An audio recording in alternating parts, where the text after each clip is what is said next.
नमस्कार, मैं अभिनेंद्र और आपने देखना शुरू कर दिया है द प्रिंट लाइन्स।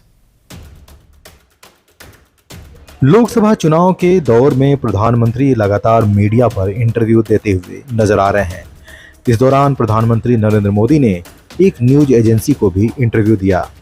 इस इंटरव्यू पर मध्य प्रदेश के भोपाल में कांग्रेस के प्रदेश अध्यक्ष जीतू पटवारी ने पलटवार किया। उन्होंने कहा कि संविधान खतरे में है, देश का आरक्षण खतरे में है।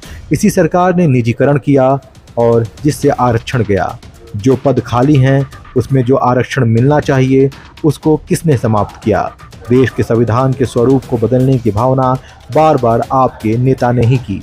देश समझ चुका है, तभी चुनाव में इसका असर है और तभी प्रधानमंत्री को बोलना पड़ रहा है। मत देने का अधिकार खतरे में है।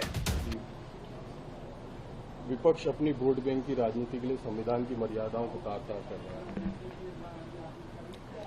मैं आदरणीय प्रधानमंत्री जी, संविधान खतरे में है।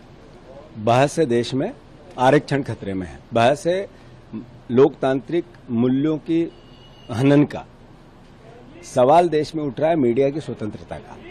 और 75 साल की आजादी के बाद ये सारा दोषारोपण अगर कोई एक शासन पे जाता है तो वो प्रधानमंत्री का कार्यकाल है। जहां तक प्रश्न है प्राइवेट सेक्टर का आरक्षण किसने समाप्त किया, यही सरकार थी जिसने प्राइवेटाइजेशन किया। उस समय का आरक्षण गया। जो इतनी नौकरियां खाली है तो उसके प्रति जो आरक्षण मिलना चाहिए उसको किसने समाप्त किया?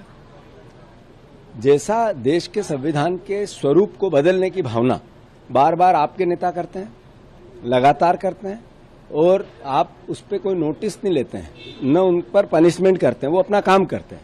इसका मतलब सहमति है प्रधानमंत्री जी की। तो देश समझ चुका है, देश ने समझा है, तभी चुनाव में इसका असर है और तभी प्रधानमंत्री को बोलना पड़ रहा है। संविधान खतरे में है, आरक्षण खतरे में है, मत देने का अधिकार खतरे में है और लोकतांत्रिक मूल्य खतरे में है। मीडिया की स्वतंत्रता खतरे में। देश में बहस है। ईडी को लेकर प्रधान है कि पिछले कांग्रेस के 10 साल में 34 लाख करोड़ पकड़ाए थे, अभी तक इसका बहुत बढ़िया। इसका मतलब है कि प्रधानमंत्री के कार्यकाल में करप्शन बढ़ा है। इसका मतलब है कि प्रधानमंत्री के कार्यकाल में ये विपक्ष से ही पकड़ा गया जो सत्ता में नहीं थे।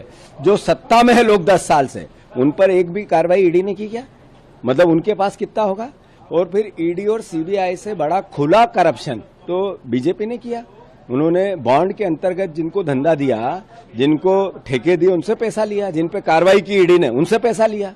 जिन कंपनियों की कीमत इनकम ही 181 करोड़, उनसे 1100 करोड़ रुपया है। इससे बड़ा करप्शन तो कुछ नहीं हो सकता है। आपने जो संख्या बताया उससे बड़ा करप्शन तो बीजेपी में निकल गया।